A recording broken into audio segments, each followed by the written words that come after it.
భయంగా ఉంది స్వామి.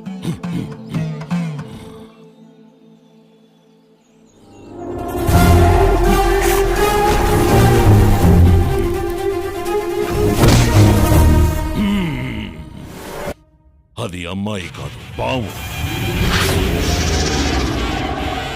25 సంవత్సరాలుగా ఎలాగైనా సరే నీ భర్తని పొందాలని కసితో ఎదురు చూసి ఒక ఇచ్చాదారి పాము మాయలో నీ భర్త చిక్కుకున్నాడు.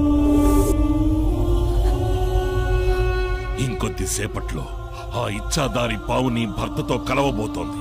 అదే గనక జరిగితే వాడు ఇచ్చాదారి పావుగా మారిపోతాడు.